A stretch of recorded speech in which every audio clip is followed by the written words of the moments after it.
Halo semuanya, gue Jo atau Sasuke dan kali ini kita bakal ngomongin kasus yang lumayan parah di IG sama di Twitter beberapa hari yang lalu.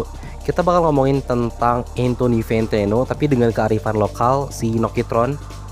Nokitron itu siapa? Dia itu reviewer musik, reviewer film sama anime, tapi lebih berfokus ke musik karena dia bikin musik juga. Dia punya nama panggung, Kisen, dan dia banyak banget circle-nya itu anak-anak musik underground, Edan.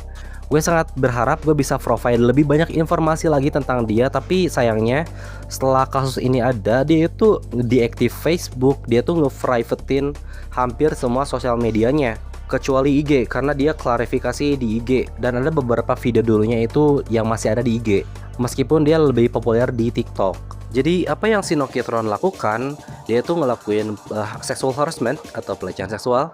Dan hal yang fucked up di sini bukan cuman korbannya yang banyak, tapi dia itu udah jadi habit, udah jadi kebiasaan. Kayak nyentuh-nyentuh cewek tanpa konsen itu udah biasa. Dia bilang sendiri di klarifikasinya kalau misalnya cara itu tuh cuman satu-satunya yang ada di otak dia untuk mendapatkan intimasi. Which is that such a fucking loser mindset, fucking incel. Dan balik lagi yang kayak gue bilang tadi, dia being touchy to a girl itu udah jadi habit. Bahkan si Aya atau @ayakobalsam di Twitter yang bikin threadnya yang nanti kita bakal baca, dia tuh sebelum ngepost kasusnya yang terbaru, dia tuh udah tahu kelakuan si Nokitron tuh kayak gimana dulunya.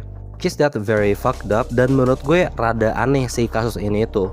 Lo tau lah, gue banyak banget bikin video tentang kasus-kasus yang serupa. Dan salah satu halnya itu biasanya cowok ngirim pap burung ke cewek. Dan by the way, Nokitron itu ngelakuin ini dan ini aneh menurut gue. Karena biasanya di dalam otak gue itu orang-orang yang ngelakuin, cowok-cowok yang ngelakuin hal ini tuh biasanya cowok yang bego, uneducated, sama cowok musang yang kesehariannya cuma coli doang. Dan ini tuh rada aneh sih ke gue personally kalau lihat si Nokitron kayak gini. Karena Nokitron sebenarnya orangnya gak bego-bego banget gitu. Kalau kalian lihat video-video pendek dia yang berceceran di internet, the way he present himself in a media, itu tuh bukan kayak tipe-tipe cowok yang suka papap burung atau ngelakuin sesuatu yang murahan kayak gitu. Ditambah dia itu punya domain website yang dimana dia suka nge-review film, musik, sama anime, yang dimana cara dia nuangin isi pikirannya ke tulisan itu kayak orang yang sensible, yang reasonable, dan gak kayak musang-musang pada umumnya. Jadi kontras yang sangat jauh antara gimana sih dia merepresentasikan diri dia di internet sama apa yang dilakukan dia in real life, it give me emotional whiplash. Udah dari tadi gue kayak kesannya nyepong titiknya si Nokitron anjing. Sekarang kita bakal langsung lihat kenapa sih dia bisa tenar di internet sekarang. Ini tuh dimulai dari status IG-nya si Mora Tales.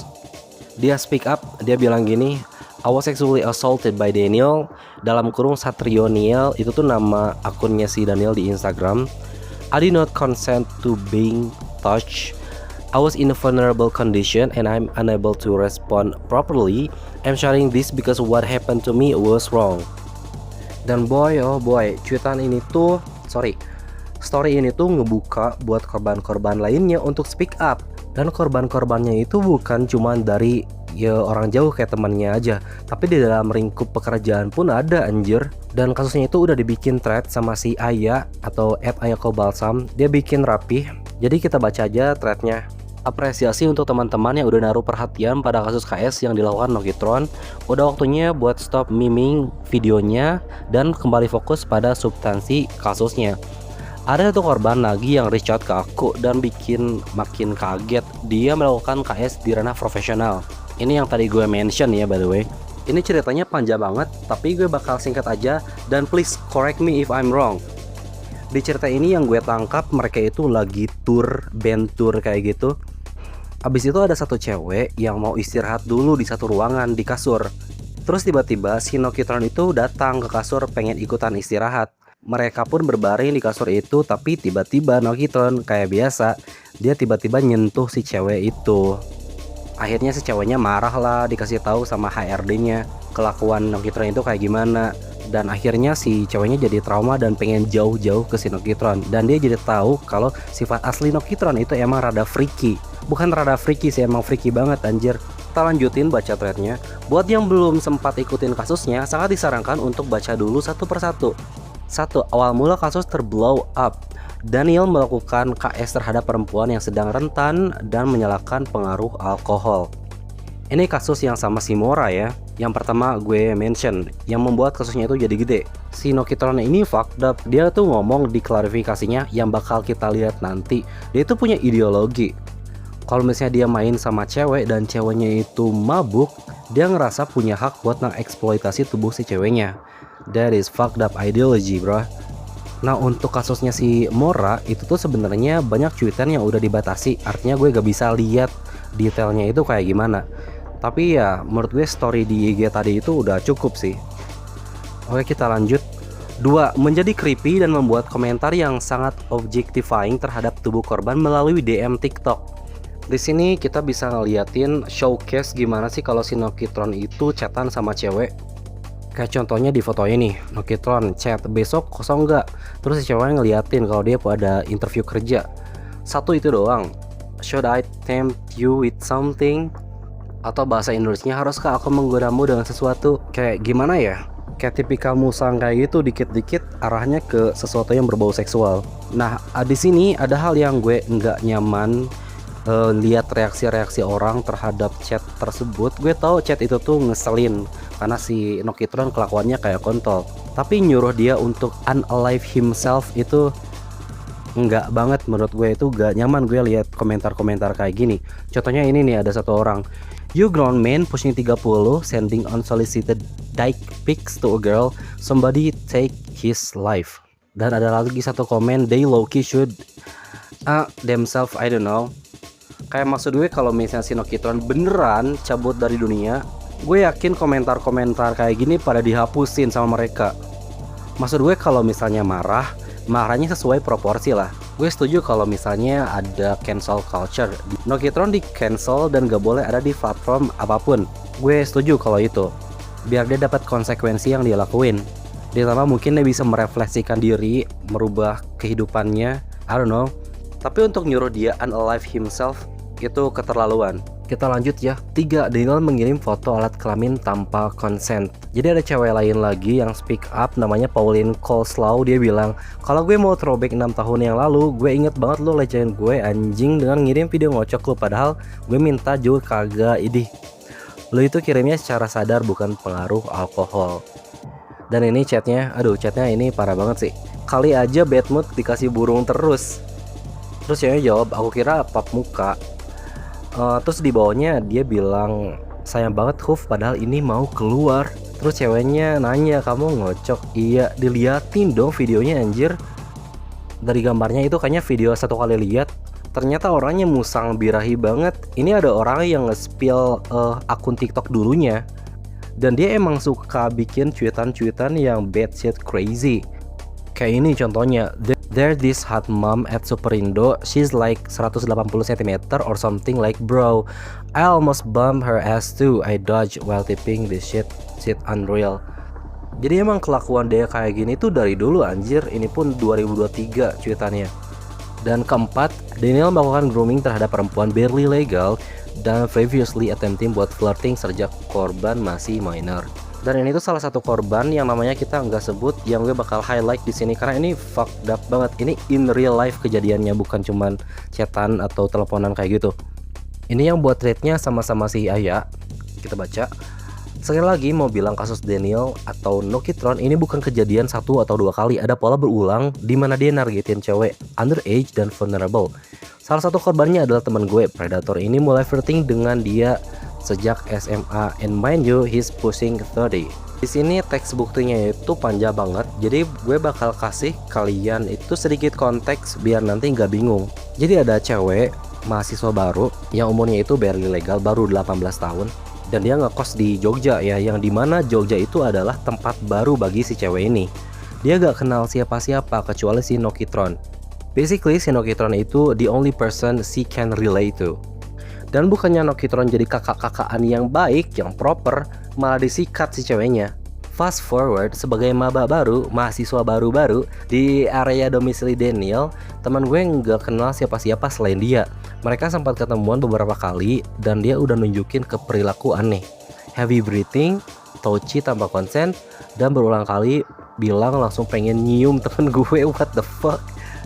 Maksud gue dari heavy breathing pun udah creepy anjir, apalagi bilang pengen langsung nyium. What the hell.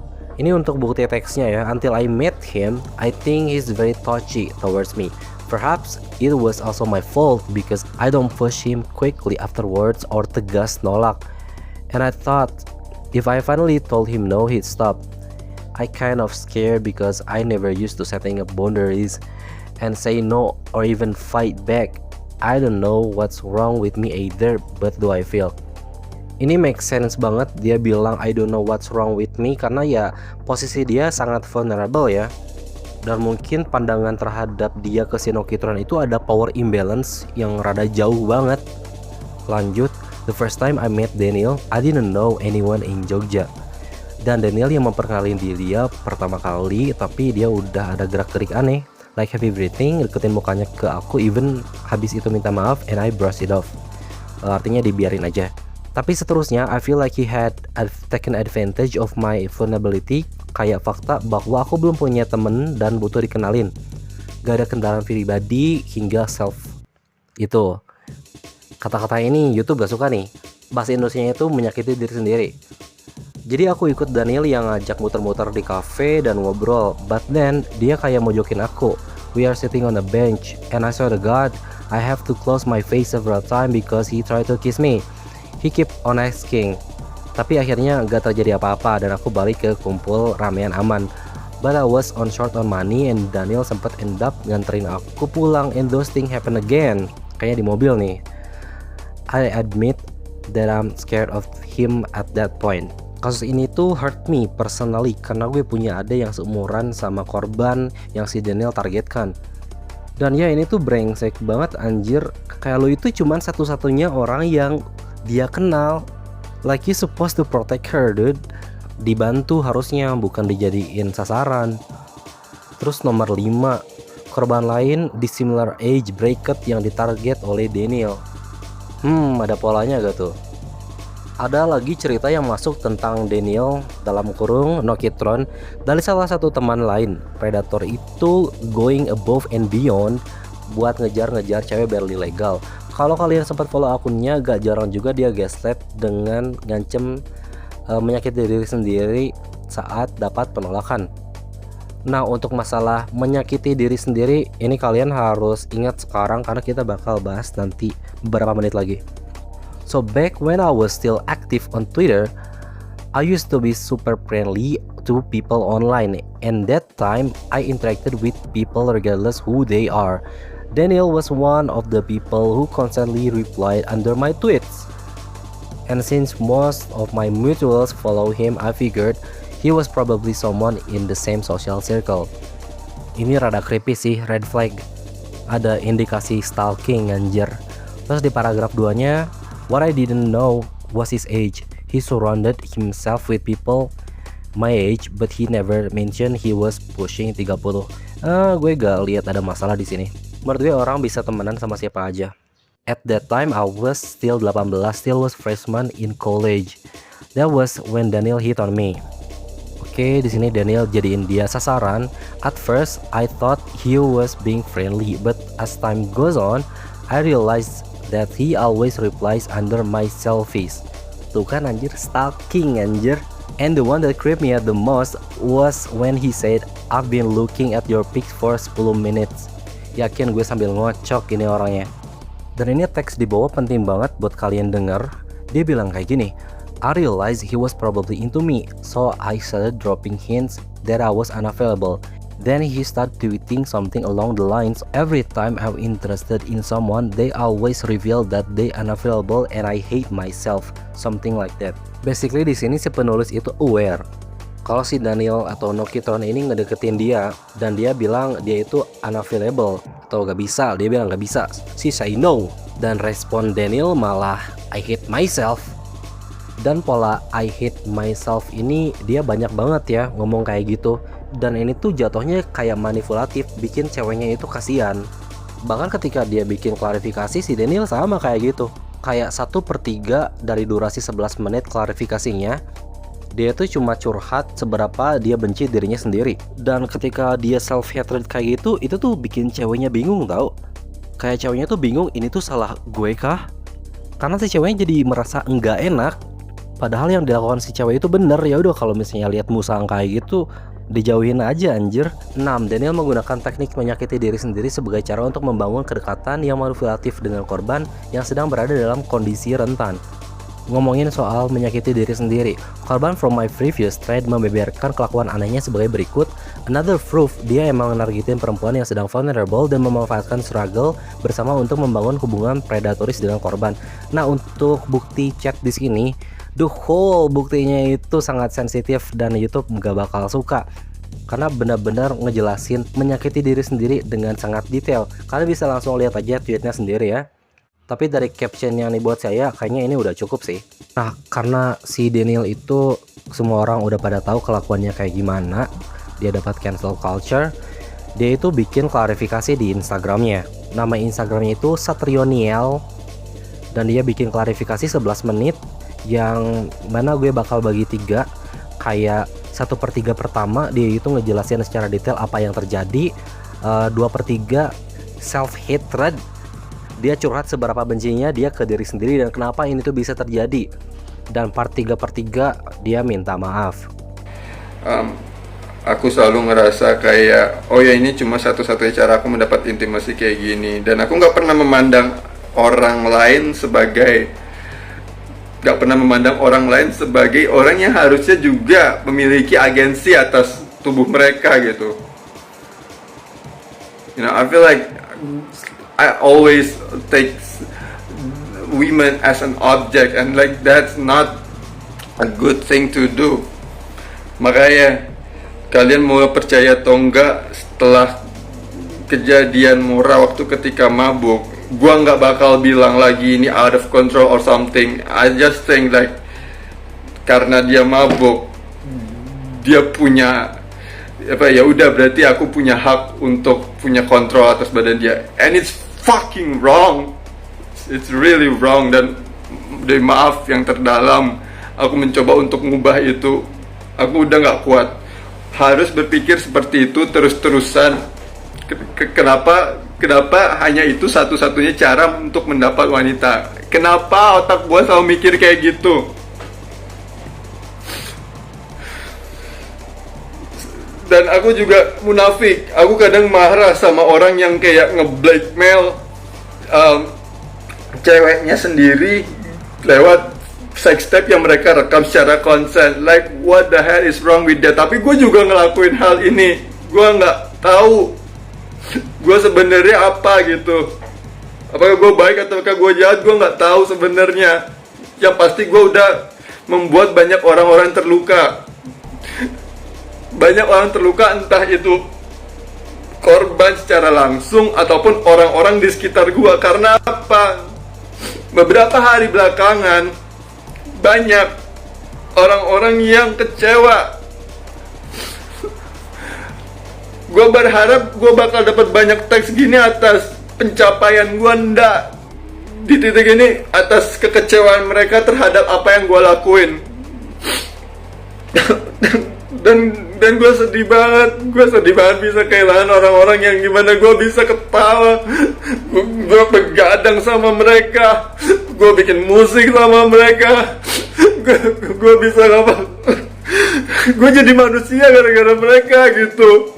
Gue nggak ngerasa sendirian gara-gara mereka, tapi gue lempar semuanya cuma gara-gara apa? Gara-gara gue cuma mau jadi binatang, gue cuma mau jadi hewan di sini.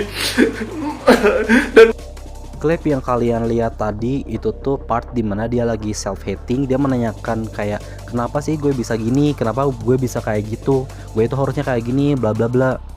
Dan dari gue sendiri, gue gak bisa komentar banyak-banyak. Paling gue berharap dia dapat balasan yang setimpal dan dia beneran tobat ya. Karena kalau dilihat dari riwayatnya, dia itu banyak self hating tapi nggak nyesel, tetap melakukan hal yang sama. Blundernya gitu-gitu aja. Dari klarifikasi dia pun sendiri, sebenarnya banyak orang, sebenarnya gak banyak sih, ada beberapa orang yang jadiin klarifikasi ini itu memes. Sama si Ayah bilang klarifikasi ini gak ada substansinya, semuanya cuman ya patron, ya ping nokitron.